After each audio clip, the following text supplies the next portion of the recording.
So, what we could maybe do here first of all is work out the X-Intercepts. So remember, if we have a fraction, so y equals 0 for the X-Intercepts, if we have a fraction set equal to 0, it's just the numerator that interests us. So x plus 3x minus 4 equals 0. We've got a quadratic there, it's already factorised, so x equals minus 3 and x equals 4.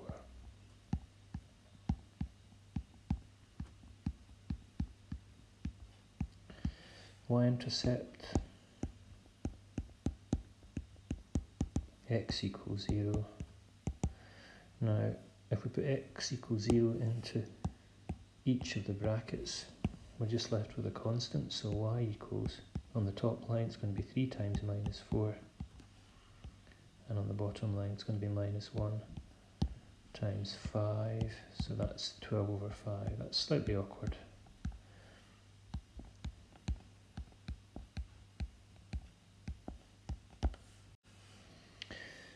Vertical asymptotes. Well, it's clear that we have two vertical asymptotes, one at x equals 1 and one at x equals minus 5. What we want to do is to consider what happens on each side of the asymptote. So when x tends to a number just to the left of 1, say 0.9, this is positive and this is positive. This is negative and this is negative. So we end up with a positive value. Now remember, the value that we create here is vanishingly small.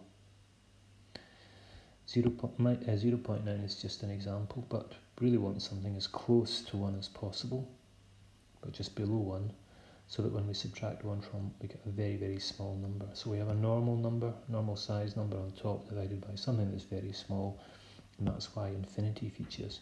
The negatives are cancelling, and these two are positive.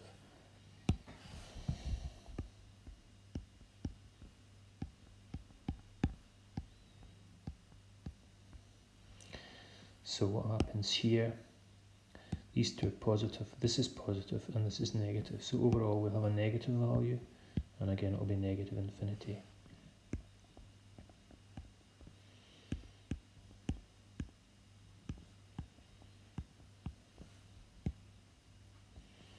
So minus 5 minus, so what would that be, minus 5.1 say?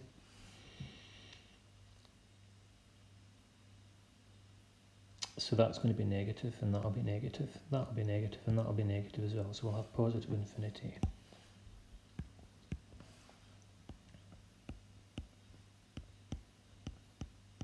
A number just to the right of minus 5. So let's just say minus 4.9. Now that's negative, that's negative. This is negative. And this is positive. So we have one negative, negative infinity. So if I make a rough sketch, two vertical lines representing the asymptotes at x equals minus 5 and x equals 1, what do we have then? To the left of 1, we've got positive infinity. To the right of 1, we have negative infinity. To the right of minus 5, we've got negative infinity. And to the left of minus 5, we've got positive infinity. I think what's going to happen is these two are going to join up in some way. The next thing we have to do is to look at the non-vertical asymptote. We're going to have to multiply out brackets, so we've got x squared minus x minus 12 on top and x squared plus 4x minus 5 on the bottom. We have to carry out a division because we've got an improper rational function. So x squared plus 4x minus 5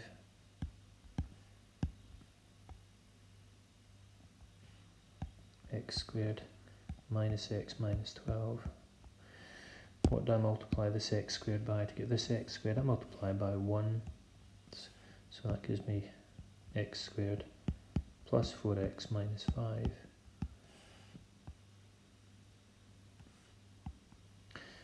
And then minus x minus 4x and minus 12 minus 5 is minus 7. We can stop there, so we can write our function as y equals 1. Now, what am I going to do? I could maybe take out a negative as a common factor. Then 5x plus 7 over x squared plus 4x minus 5. So we have a non-vertical asymptote with the equation y equals 1. Now, I haven't done this before. For large x, y is approximately equal to 1 minus what? For very large values of x, these terms are irrelevant compared to x squared, and this term is irrelevant. So what we've really got is 1 minus 5x over x squared. And that too simplifies to give us 1 minus 5 over x. So as x tends to positive infinity,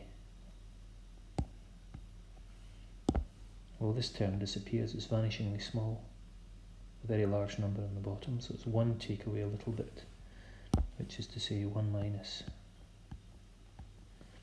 And as x tends to negative infinity, well, this negative cancels out with this negative, so we're going to have y tends to 1 plus.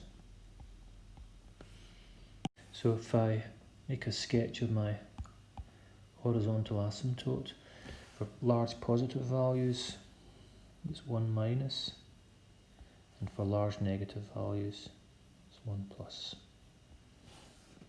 Stationary points involve differentiation, so we're going to have to use the quotient rule. U equals x squared minus x minus 12, u dash equals 2x minus 1,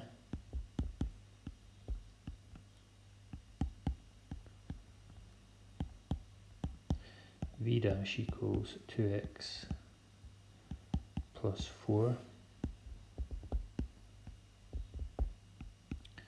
u dash v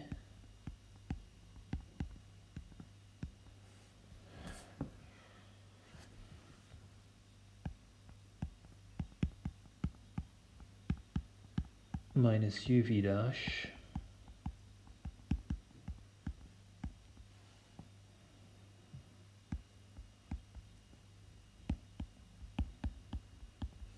all over v squared.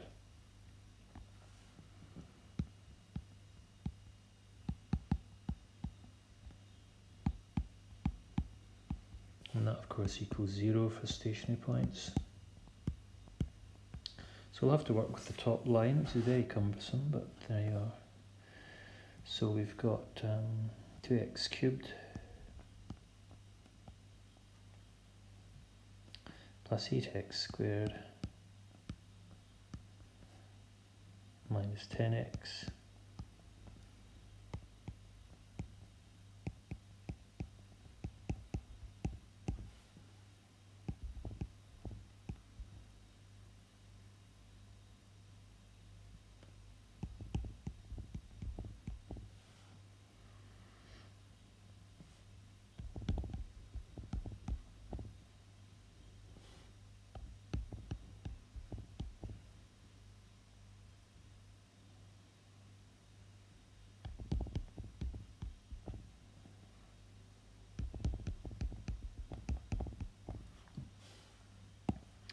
2x cubed take away 2x cubed.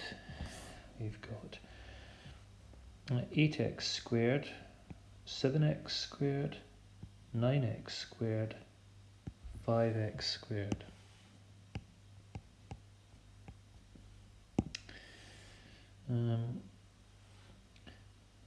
Minus 14x,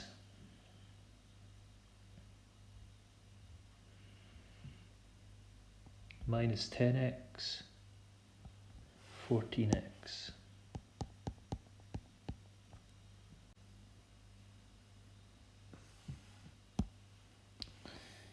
And we've got 48 plus 5 is 53.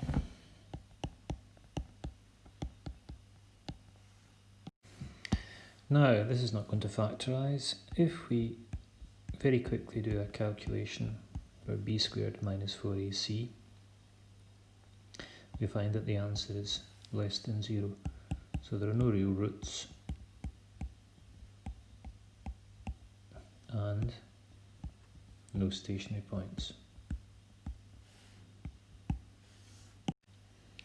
Now we know that to the right of x equals 1, we have this happening, and as x tends to positive infinity, we have this happening here. So these two parts of the curve are going to join up.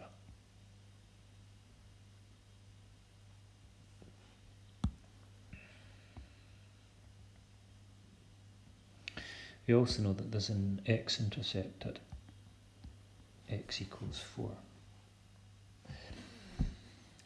To the right of x equals minus 5, we have something like so, and to the left of x equals 1, we have something like so. Now these parts of the curve are going to join up as well.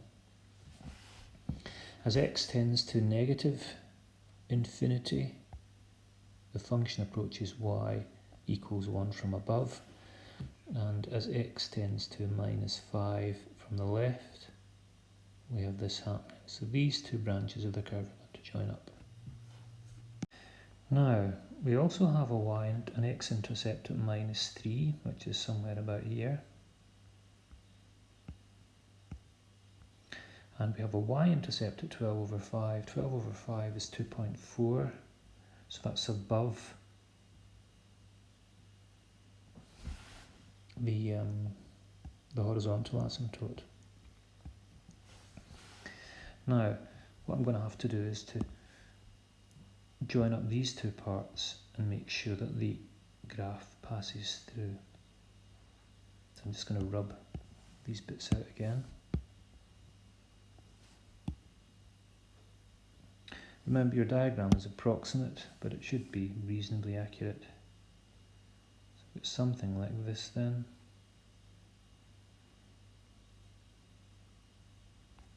And we don't have any stationary points. Something interesting happens here. That's when the function crosses the asymptote. So let's just investigate that. So here is our function in its expanded form. We have an asymptote at y equals 1, so what I'm going to do is to set our function equal to 1. Now, in solving an equation like this, we cannot discard the denominator. What I'm going to do is to bring the denominator up and multiply, so that we have x squared minus x minus 12 equals x squared plus 4x minus 5. We can cancel out the x squared terms. If I take x across, we've got 5x here. If I add 5 to both sides, I have minus 7. And then x equals minus 7 over 5. What this is telling us is that we cross the asymptote at the point minus 7 over 5, 1, the 1 coming from this here.